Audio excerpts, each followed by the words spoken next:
Hola, en este video vamos a hablar del ejercicio cuenta árboles. Un árbol binario, como el nombre lo indica, es un árbol en el cual cada nodo tiene a lo sumo dos hijos. Y cada hijo típicamente se le llama hijo derecho y hijo izquierdo. Entonces aquí nos dan unos ejemplos de cómo se pueden formar, por ejemplo, con tres nodos, cinco árboles binarios distintos. Y aquí podemos ver que, bueno, este nodo de acá tiene solo un hijo izquierdo, este solo tiene un hijo izquierdo. Este de acá tiene un hijo izquierdo y este tiene un hijo derecho. Este tiene un hijo izquierdo y un hijo derecho. Este tiene uno derecho y este tiene un hijo izquierdo y este tiene un hijo derecho y este de acá tiene un hijo derecho. Entonces no hay ningún nodo con más de dos. Siempre hay dos hijos máximo. Y bueno, aquí nos dicen que note que que los árboles que se podrían ver reflejados son distintos, ¿verdad? Como por ejemplo, este primero y este último son distintos porque aquí es izquierdo, izquierdo, por decirlo así, y este es derecho, derecho, ¿verdad? Entonces, bueno, la idea es contar cuántas formas se pueden, cuántos árboles se pueden hacer con n nodos.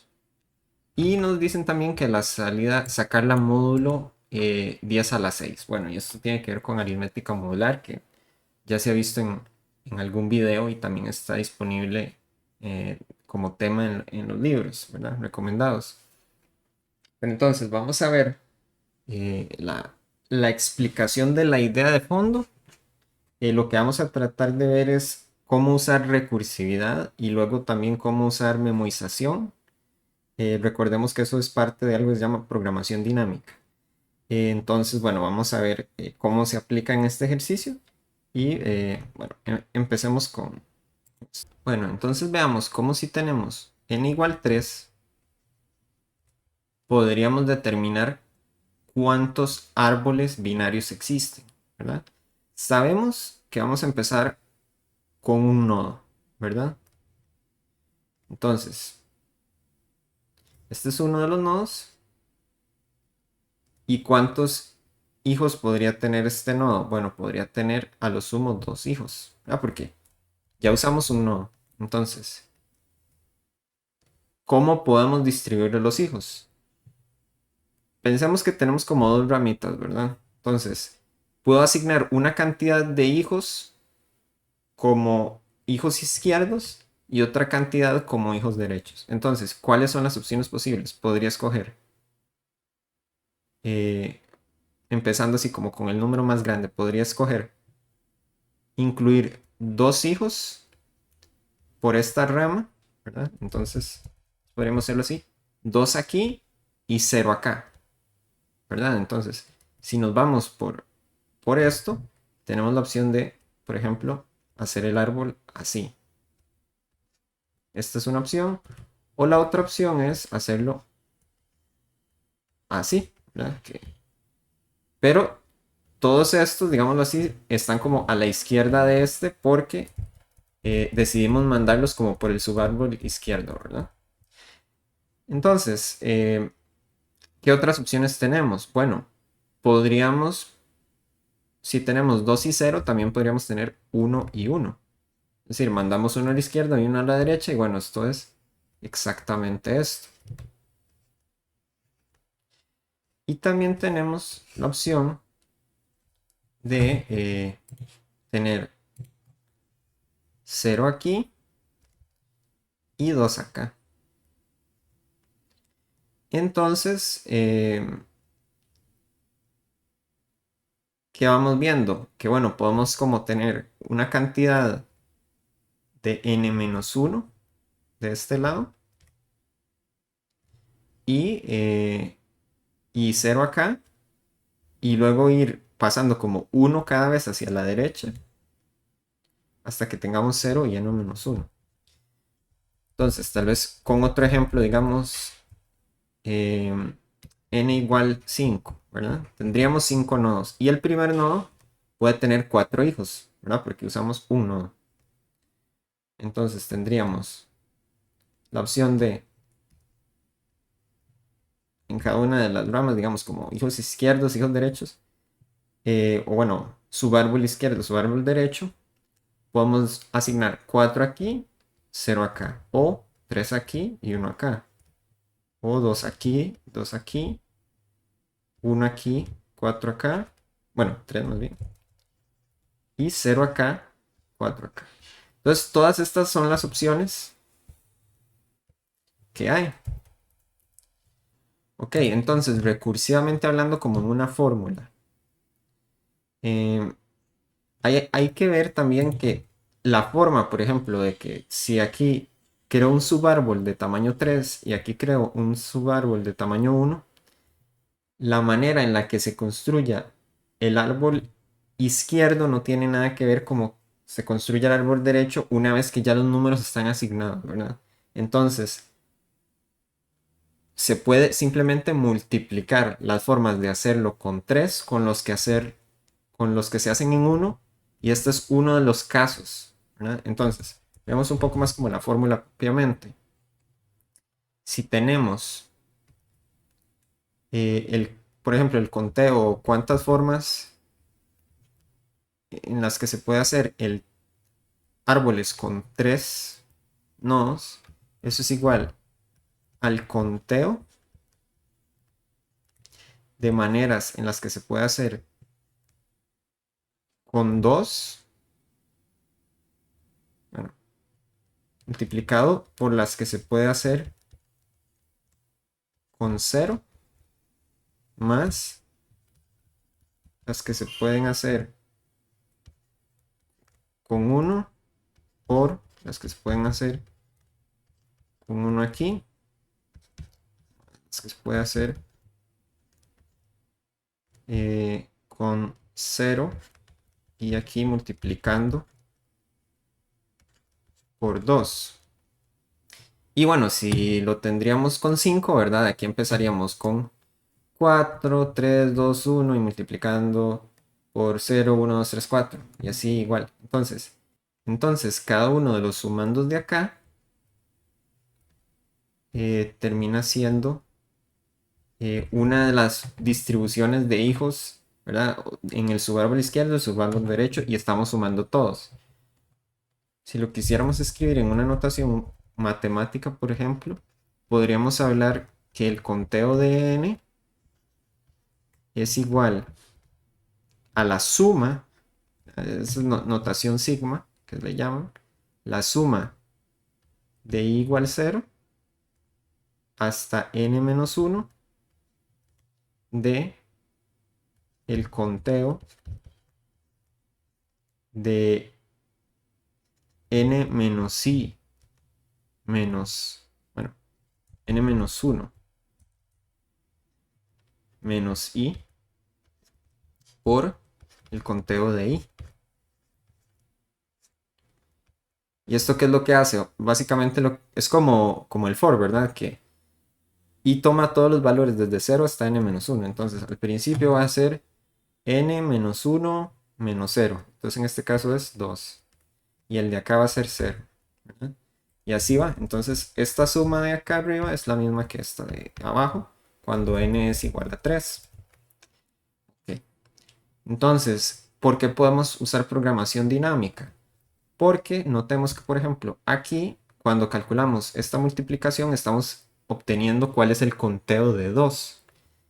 Y cuando aquí llegamos acá, por ejemplo, ya otra vez preguntamos por el conteo de 2, pero si recordamos la solución del conteo de 2, no tenemos que estarlo calculando una y otra vez, ¿verdad? Entonces eso nos va a ahorrar mucho tiempo. Ahora, ¿cómo tiene que ver la aritmética modular con todo esto? Veamos que solo estamos haciendo sumas y multiplicaciones. Y ya sabemos que con la aritmética modular, hay una sesión de entrenamiento de eso, ¿verdad?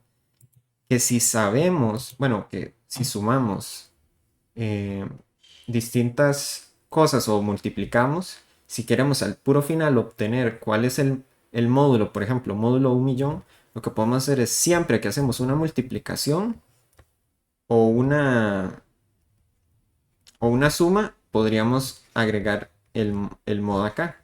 Entonces, esto, bueno, en C++ y Python se usa con el símbolo este, ¿verdad?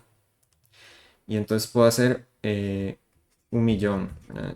Y entonces, bueno, eso lo vamos a ver en el código, pero Básicamente esa es la idea. Entonces, esta es la fórmula recursiva y usamos memorización para recordar si ya hemos calculado algo o no. Entonces, bueno, aquí tuvimos la explicación, ¿verdad? Entonces, si quieren tratar de escribir el código por su cuenta, pueden hacerlo. Pero bueno, también tenemos a continuación el código. Sin embargo, es importante tener la idea clara, ¿verdad? Que lo que estamos haciendo es básicamente por cada árbol vemos cuáles son las maneras de distribuir los nodos a la izquierda, a la derecha, y vamos sumando todas las distribuciones válidas, ¿verdad? Que también es algo necesario de definir. Bueno, ¿cuáles son los casos base, verdad? Entonces, ¿cuántas maneras hay de definir un árbol con 0 elementos o 0 nodos?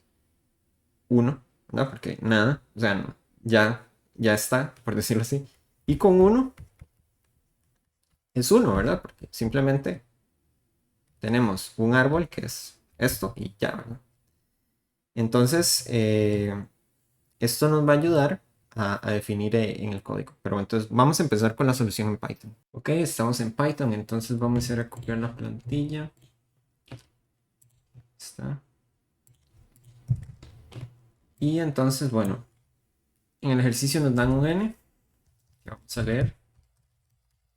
Y luego imprimimos el conteo de n, que es la cantidad de maneras de hacer árboles binarios con n nodos. Entonces vamos a definir la función.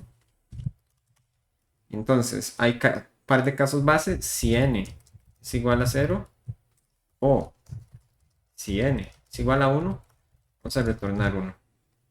¿Okay?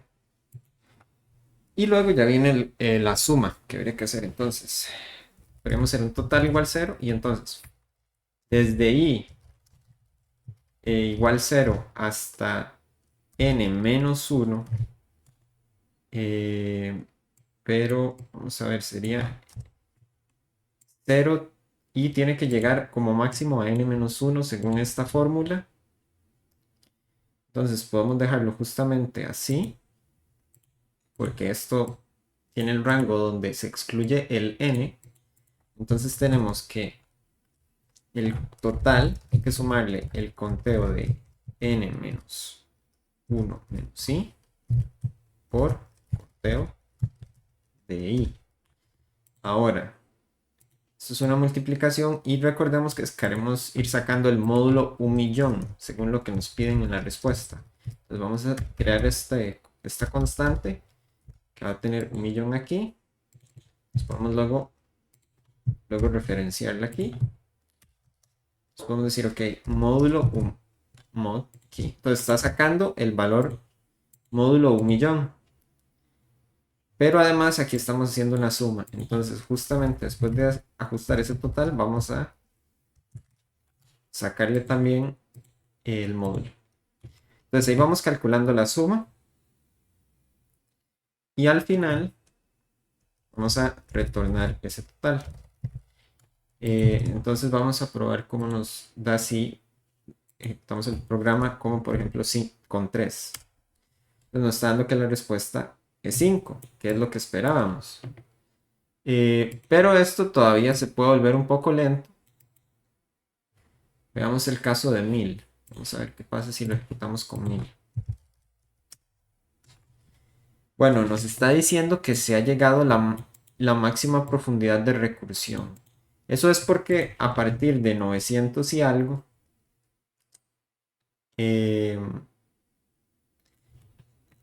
ya no deja hacer más recursiones sin hacer una modificación. Entonces, como el n puede llegar a 1000, ¿verdad? Aquí en el ejercicio, veamos n 1000 como máximo. Entonces, como es eso, hay que agrandar un poco el tamaño de la recursión, la profundidad. Entonces, lo que se puede hacer es, al puro inicio del programa, escribir sys.set recursion limit, por ejemplo, 5000, porque ya va a ser como 1000, pero agregamos un poco más, nada más para que esté ahí. Entonces, tenemos eso. Y entonces vamos de nuevo con el de 1000. Ahora, no se nos está cayendo por un error, pero está durando mucho. ¿Por qué? Porque no hemos metido la memorización. Aquí es que, presioné control C para detener la ejecución. Pero sí, entonces no está recordando los cálculos que ya ha hecho. Entonces hay una manera, ¿verdad? De las maneras más sencillas de hacer que la función recuerde qué respuestas ya ha dado para un n particular, es usar el functools import lr cache. Entonces esto se puede venir acá, se anota la función max size none. Esto es nada más para que recuerde todos los valores que ha calculado. O sea, no tiene un tamaño máximo. Y entonces vamos a ver si ya la respuesta, por ejemplo, para 1000 se calcularía más rápido. Ok, o sea, 1000. Ok, fue mucho más rápido.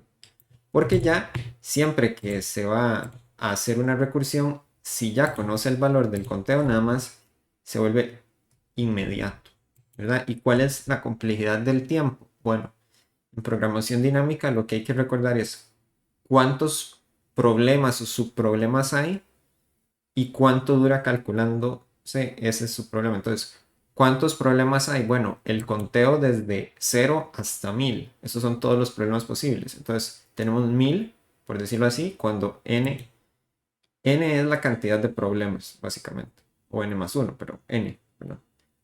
Y entonces, eh, ¿y cuántos subproblemas estamos considerando o cuánto tiempo toma en ejecutarse el cálculo de un problema? Bueno, n pasos también, porque eh, va a ser n iteraciones en el peor de los casos. Entonces, esto sería de complejidad o n cuadrado, ¿verdad? Porque es n subproblemas por n operaciones para determinar cuál es el valor de eso. Entonces, está eso así. Y entonces vamos a probarlo, a ver si nos acepta. Entonces aquí sería Python, le damos run. Ok, listo. Nada más revisemos que siempre que se hizo una suma o algo se calculó el módulo. Aquí está. Y entonces vamos a enviarlo. Ok. Y le damos a enviar. Aceptado. Entonces, bueno, esa era la solución en Python. Vamos a ver la solución en C++. Bueno, ahora estamos en C++ con la plantilla básica y vamos a empezar con la solución. Entonces, primero hay que leer la cantidad de nodos disponibles y lo que vamos a querer imprimir es el conteo. O sea, cuántas maneras se puede crear un árbol binario con n nodos. Entonces, bueno, no hemos definido la función y eso es lo que vamos a hacer para que la podamos usar.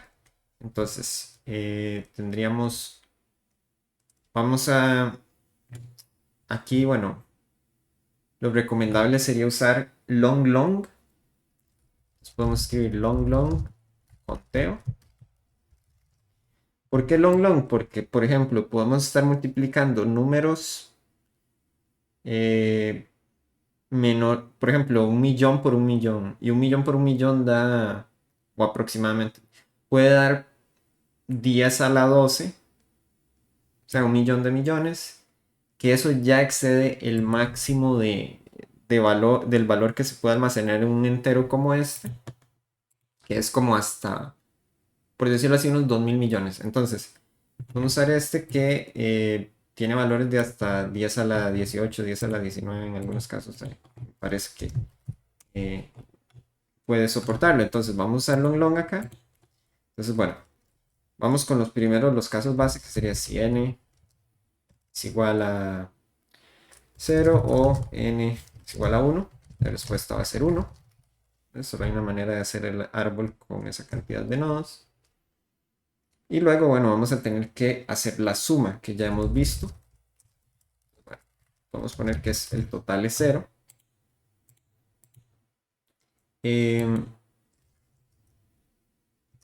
Entonces, cuando nos hablan de long long es entero de 64 bits, ¿verdad? Y el entero este solo tiene 32. Eso es como para tenerlo en cuenta. Entonces vamos a ir haciendo la suma. Tenemos el for acá, que va a empezar desde i hasta, bueno, llega hasta n-1, ¿verdad? Con el i menor que n llegaría hasta n-1, porque esto es lo que vimos en la fórmula de acá, ¿verdad? Desde 0 a n-1 vamos a ir multiplicando n-1 menos i por el conteo, bueno, los conteos de estas dos cosas. Entonces, vamos a decir, bueno, el total hay que agregarle el conteo de n-1 menos i por el conteo de i. ¿Ok? Y luego, después de eso, vamos a retornar el total. ¿Ah? Esta es la fórmula. Ahora, me está haciendo falta agregar el módulo porque nos piden que la respuesta sea módulo 1.000.000. Entonces, se puede hacer una constante de módulo que contenga esto. Entonces, así lo que podemos hacer es poner acá y escribir modo acá. Y luego, esta multiplicación se le aplicó el módulo. Y aquí hay una suma, entonces como se le está sumando el total, también luego hay que aplicarle el módulo al total para que siga estando bien. Y bueno, ya aquí lo ajustamos al módulo. Entonces vamos a probar con el ejemplo de 3. Vamos a la terminal. 3 dio 5, como esperamos. Vamos a ejecutarlo con 1000. Ok, ya aquí. Vamos a ejecutarlo con 1000. Y está durando mucho. Entonces, bueno, ahí le di control C como para cancelar la ejecución. Pero en general lo que hay que hacer es, ¿verdad? Agregar la memorización. O sea, una manera de que la función recuerde cuando ya ha calculado cosas. Entonces, bueno, parte es agregarle memorización, que es una manera para ver cuando ya la función ha calculado un valor en específico. Entonces lo que tenemos que hacer es ir acá arriba. Entonces lo que tenemos que hacer es vamos a agregar una tabla, digámoslo así, o más bien como un arreglo de cosas ya calculadas y podemos aquí definir, por ejemplo, 5000. 5000 espacios, aunque solo vamos a ocupar 1000 porque el conteo llega hasta n igual 1000 según el ejercicio, que está n 1000. Pero bueno, podríamos hacer 5000 o 1005, por ejemplo, también. Así como un poco más del 1000. Y lo que vamos a hacer es, antes de iniciar el ejercicio, vamos a marcar todos estos como -1. Entonces, ¿qué podemos hacer? Bueno, -1 para indicar que no hemos calculado. Entonces, por ejemplo, 1005. Entonces, memo en i igual -1. Esto lo que va a significar es que nunca hemos calculado la respuesta para el n en esa posición todavía. Entonces, cuando llamamos al conteo, vamos a preguntar acá si memo de n es diferente de -1, o sea, si ya se ha calculado, entonces retornamos la respuesta. ¿Ok? Y entonces, si no se ha calculado la respuesta, hay que irlo haciendo. Y antes de retornar el total, vamos a decir, bueno, memo de n es igual al total. Para que ya recuerde que lo ha calculado alguna vez. ¿Ok? Entonces vamos a ir con el 1000 a ver si nos sirve. Que bueno, aquí ya está ejecutando 1000. Y terminó inmediatamente. Porque ya no tiene que estar calculando los problemas una y otra vez. Ok, entonces vamos a llevar el código. Dijimos acá C++ y le damos correr. Entonces parece estar bien. Y lo vamos a enviar. Ok, entonces nos dio aceptado. Y esta fue la solución al ejercicio M.